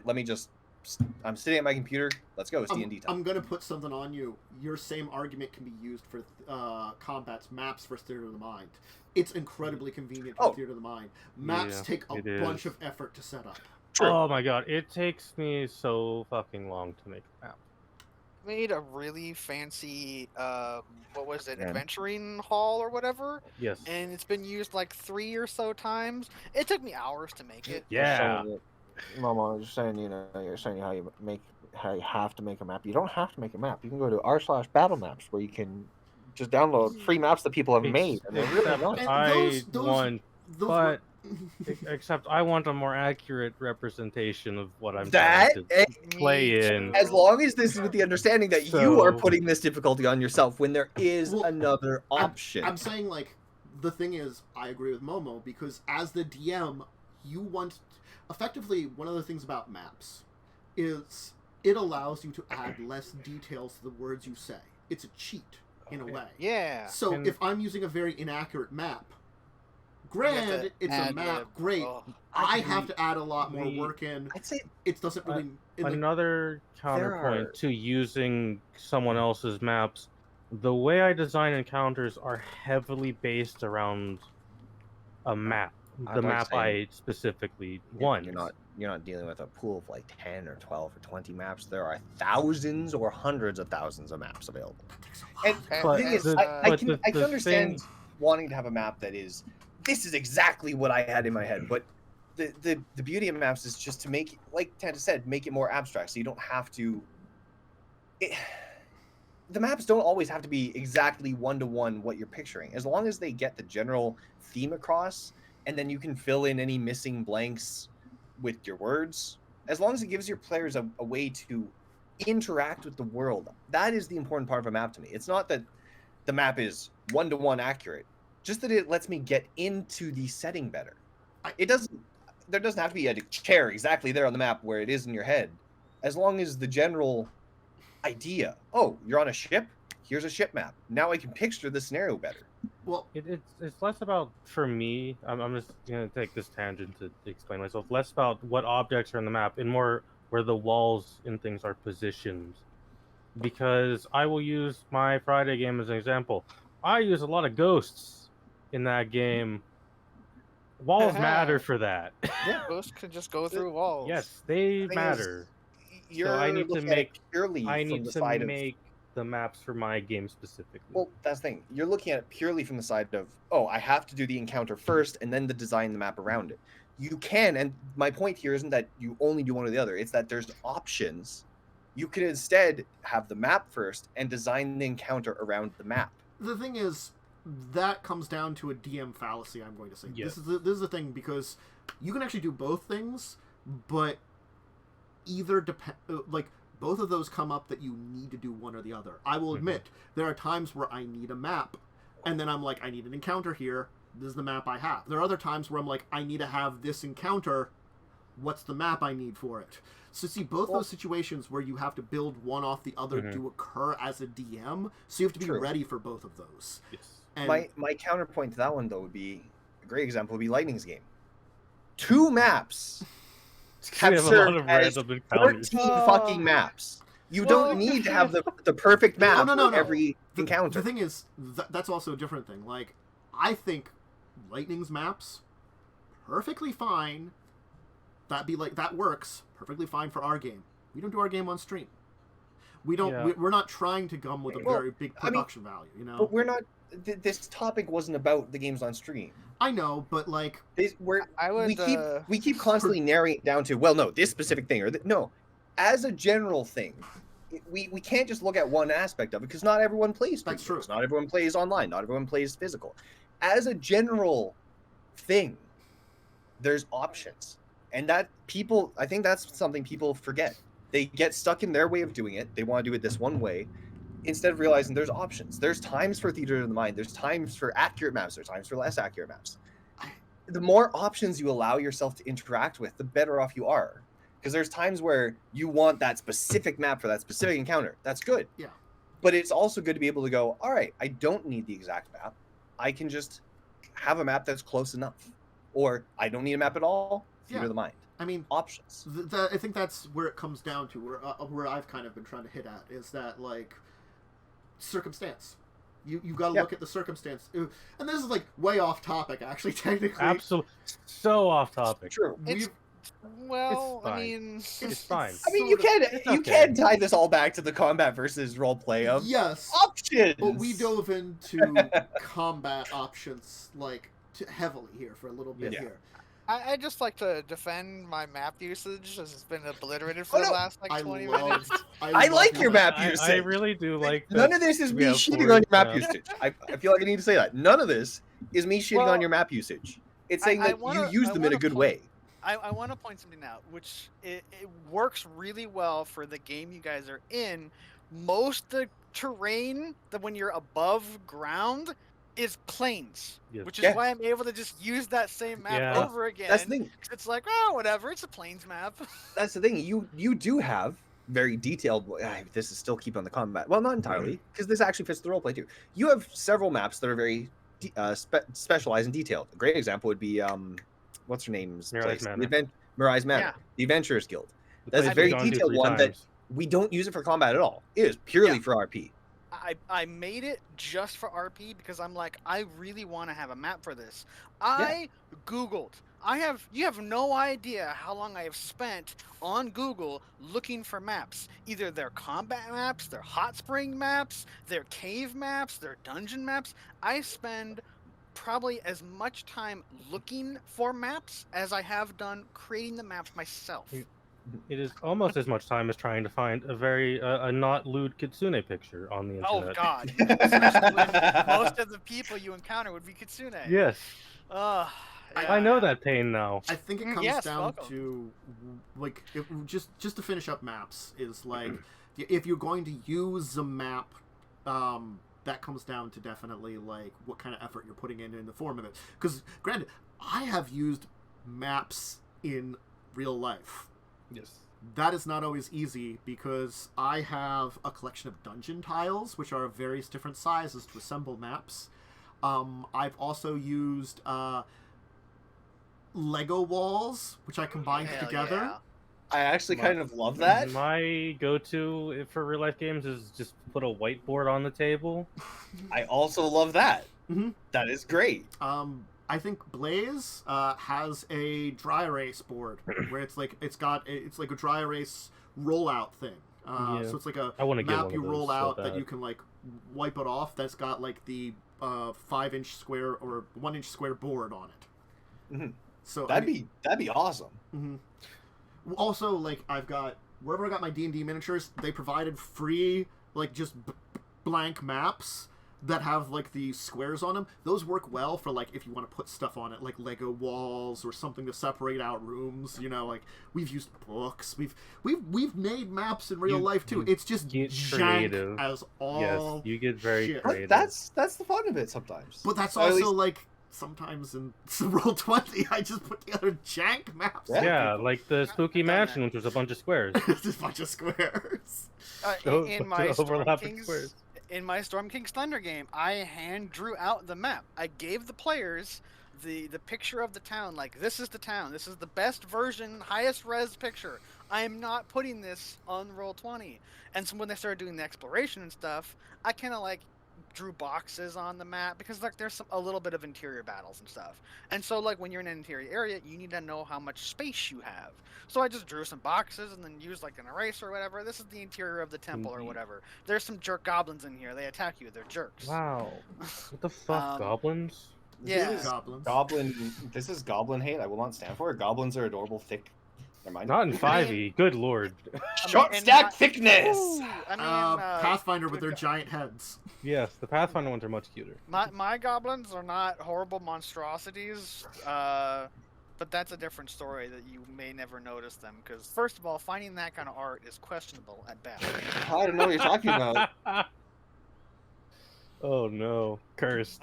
Anyway, any last minute things? I think we pretty much covered that. Or if you want to go back to the original topic. Yeah, let's Yeah, finish up the original topic. Yeah. That's what I mean. We pretty much covered it. I It is good. Combat's good. You need both in the game. Yeah, I think it's Tailor to your party. Yes. try to tailor to your party, but the thing is, feel out what your entire party likes, and if you need to find some kind of balance in the middle, do it. Like, if you have a lot of people that like role playing, but one person that likes combat, well, maybe you're not gonna. You can have a One or two combat. combats. Yeah, you can have them here and there, and Yeah. depending on your session length, it might be like one combat per session or one combat every other session or stuff Yeah, like that. just if you have a lot of role players, sneak in combat every now and then, and see how people like it. If people start getting annoyed, like, oh, there's so much combat going on, you know, then you dial back on the combat a little bit. You know, Yeah. If it's nothing but role play and the players are obviously getting bored, have a level or a CR15 vampire attack. Like we have, just have Strahd show up. Yeah, Strahd show up and be It's like, like, hey, hey, I'm Strahd, sup?" fireball, Fuck you. and then he just leaves. Yeah, I did this I was bored. Yeah. It really is. I was bored. I showed up and fireballed you. Anyway, we're Well, I done. should post that TikTok again. It was really Well, thankfully, we haven't had a lot of games for our week in tabletop, so it won't spend an hour talking about it. No, we good. won't. True. You Uh, guys post- did something Post Saturday. TikTok. We did do something Saturday. I don't remember. We spooky forested. We spooky Ah, yes. forested, and now we have a druid pretending to be a dying deer in order to Yeah. attract a werewolf. Yeah, it's Yeah, fine. werewolf We're lady. normal people. This is not. We have terrible. We're plans. normal. Terrible plans. Hey. I am Totally normal. Speed. Hey, we let Roval make that plan. We let him. He's finally grown up. He can make his own Well- plans in the world. I specifically made a character so I don't have to care about what plans Roval comes up with. I'll just roll with them because I was tired of trying to control Roval. There is no controlling Roval. Roval exists. Oh yeah, no, I accepted that the Roval second is a session force of Roval nature. existed. I was like, you do you, bud. There was a point in time where I was like, wait a second, we never talked to you. Why are you still here? You know, Yeah, why are you following us? Yeah. Did we adopt you? I think we adopted this person. It was just We adopted this cave water orc. Yeah, It was just a point in That was- time where it was like, wait, huh? yeah. So there, probably people- today you're going to be horribly mauled by a pack of I'll werewolves just fly or away something. and leave. Yeah, I mean, you could just I'll do just that. fuck off. Just be like, I don't want Bye. to be in this combat anymore. I fly away. My people need me. I must go. I think what I had Elephant Adventures where we finished off. Never forget. We finished To off kill. Undead Caverns. We got some jewels. I was wild shaped into a squirrel for a while, and I didn't turn back, so I didn't run since we didn't have a time for a short rest. So I was just wandering around as a squirrel and trying to go. Yeah. And try to get people to follow me when I found stuff. That's adorable. Yeah. Squirrelephant. When I was listening to Squirrel at the time. I also found apparently like a horrible like hentai staff, which is like a Nice. Oh no! it's a staff. Oh, I know what staff it it's is. a staff that creates tentacles. Yeah. Yeah. So it's like Use it on everybody. I found it while a squirrel, so I had to like get everybody to go there, and it was like trapped in this small like crevice. So then I had to like get them with a Whoa. rope there to pull out the staff. Well, I know what Marty's magical item's gonna be. I do not want a hentai staff. I had the 5e tentacle staff once. It was funny. Just beating people with tentacles. No hentai staff. We had legacies where they escaped from a cavern. Congrats on And your rocks cavern escape. fell. Rocks fell and everybody didn't die. Oh, shit. Breaking the trope. Well, I mean, like, you got checks. But I mean, Broad like, Falls. you did, like, botch, like, 3 times in that entire session, so I kept, like... Well, no. One person botched 3 times in that session. The rest of us were doing just fine. Well, It was a listen, group there was botching. there was Emil who botched with a -3, so that was Nice. 3 ones and no successes. That was Nice. that was my favorite. Carpe got a success off of 3 1s and 3 10s. Yeah, 3 1s, 3 10s, and like a 7 and a 6 or something. It was an insane roll. There was It just some- was. I'd never seen that one before. That was new. and Samuel the NPC summoned zebras for you to eat to get blood back because you were all basically trying to starve down in this cavern, and then summoned hyenas to dispose of them, which is Yeah, as one does. It was good. I loved that so much. Just It's the natural way to Very deal with accurate zebra to what the corpses. character would do. probably would have summoned badgers if they were around, but they're not. True. Badgers? Badger fun What time. about crabs? No, not crabs. Not close enough to the ocean. Because so Nope, many no giant crabs crab. would be amazing. No crabs, unfortunately. Or giant badgers. Yeah, just My like brain half kinda- bees, half badgers. Oh, God. No, my brain was. Just Well, like, I know a thinking new of monster I have to make now. my brain was thinking of a different creature, and then I was like, wait, that's the wrong way to start it. What are we doing? Are we on the planet of the Sporces again? Yeah. No, not And the Sparses. crocodiles? No, that was a curse plan. We should have come back and blown it up. Well, never mind. We did blow it up. We killed that entire universe. We did. We Take that, universe. Where's my level? Nice. How much We XP killed is a the universe? god. How much XP is a universe worth? We killed the god of the realm by shoving them into a bag of holding. And then because they weren't on their plane anymore, destroyed everything in the world. Yep. Amazing. And then we became deities. Sort Good. of. No, one of us Kind of. became the deities, and the rest of us became like immortal, and we're Immortals. hanging out in Faerun. Yeah, I became That's fine. an immortal max physical stats, by the way, sorcerer. So I had like Nice. 20 or 22 on like strength dex con or whatever. Oh, I was just full sorcerer. sorcerer. Yeah, plus whatever my charisma was, like 18. I think I was like the only warforged in all of Faerun. So I'm like, well, I'm here now. And then, Hi, how are you? and then there was this random tabaxi. The cat. The cat. It's just a cat It's the cat. who licked the universe. Licked the universe, man. We had some good adventures. Nice. I don't. Did anybody else have any other games? I had those 2 this week. I didn't have No. Friday. You had I had- Star Trek? We You didn't did have a- Star you- Trek. We were you going to didn't do have a Star Trek. leveling the leveling session, and we ended up having to cancel it because something came up with Josh. Mm. We missed Friday game. Unfortunately, I didn't get to murder you guys with vampires. Well, I mean, Uh, last I time had we a fought vampires. Saturday game. Really? You had um, another Saturday game? Yeah, I had a session 2 of the Saturday, or sorry, Sunday. The days are hard. Yeah, days are. I had a hard. Sunday game, kind of. I like the Sunday game, but it falls into that category of there's too much combat. Unfortunately. Yeah, But I we feel like it's a fought like module. it is not a module. Oh, It's a wow. homebrewed campaign. Hmm. We fought a bunch of. So we fought some giant moths who were eating some rich dude's clothing. My character didn't give a fuck, but I got paid for it anyways. 'Cause my character is from the nation, like a country that is anarcho-communist. So I don't care about rich people or their problems. They paid me though, so whatever. So we killed a bunch of giant moths. Stuffed one into a bag and tried to free it. So we we tried the pacifist route, and it said, no, I want to eat these clothing, so we just like, all right, we had to kill you now. And then we fought some giant ants who spit acid. That's fine, probably. And then we found a box buried in the ground that Lynn's character tried to open, and then got stabbed in the throat by a pocket dagger from the box. Was it a mimic box? No, it was a trapped box, and threw a dagger Oh. at Lindy's character's throat. You know what I feel about traps? You're dumb? That they're mostly just there to discourage players from doing dumb things. Yes. That is accurate. But yeah, I feel that game has a little too much combat. Hey, on brand. Which is unfortunate.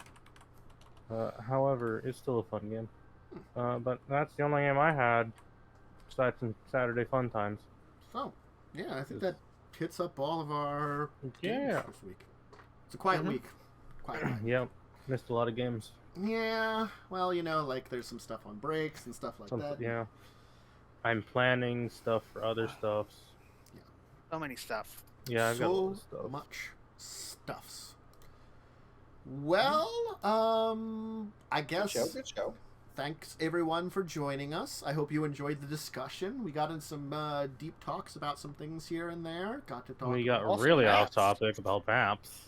But maps can be part of roleplay. Yes. In that, if you decide to do theater of mind, you should really over-explain the area. If you're Yes. using maps, you can generalize more. Indeed. I'm gonna put a maps part 2 on the docket. I feel like you we're gonna covered need more. maps. We're gonna need more than an hour to talk about That's that. what I mean. I Maps mean- part 2. We yeah. need a Alex whole. Boogaloo? We're gonna need a whole stream to talk about that one. Yeah. I'll share some of the maps I've made. Momo, you can share some of the maps you've made. Candace Yeah. will put them up on screen. Be like, these are the maps that we've made, and the Oh. reasons why we made them. Generic Or Forest use Map them. 1. Yeah. I can't wait till Lightning just puts up 7 maps of the exact same stretch of plains. Yeah, exactly. I know, it's just gonna be They're all here, different. here's the 2 maps that I use. And This is the bamboo forest, and I this mean, was in I- the woods, and this is where No. you fought a werewolf. That's typical forest map. And I Yeah. added bamboo-looking tokens all over Yeah. it to be like, it's not a regular forest, guys. It's a bamboo, It's a bamboo forest. Please, forest. guys. Ignore the understand. deciduous trees over there. Yeah, It's those a aren't bamboo trees. forest. Nice. Nice. Anyway, yeah. Hope everybody is having a good day, good rest of your day. Thank you everybody who joined us. Thanks the lot of crew for joining me. Anybody want to give any kind of Indeed. shout outs? No, I'm good. I don't got Go anything to watch shout a out. funny one. Yeah, that guy. Yeah. Welcome to Barovia. For myself, Tanner and Dracovin, big I'm thing gonna on the watch it. schedule, Legacies of Kain right now. Some other stuff in the works. I'll be working on trying to set up a bunch of games. I kind of have a list of stuff that I'm working on. So we'll see. Stuff will come up in the future. Probably try to get a big schedule. Probably before Legacies of Kain ends, honestly speaking, I'm going to try to get some things back on the schedule just so that, you know, when it goes away, we're not at 0. Because we Yeah, that's probably a kind good of idea. are Yeah, close to that would that be- right now. Ideal to not be at 0. So, anyway, until then, thank you for joining. Yeah. Thanks Momo, Lightning, and Umber for joining me for today's discussion and getting in some deep, interesting topics. And hopefully I'll see you next week, and some of these folks might see you next week for our next exciting show. But until then, farewell, everybody. Goodbye. Goodbye! See ya. Bye.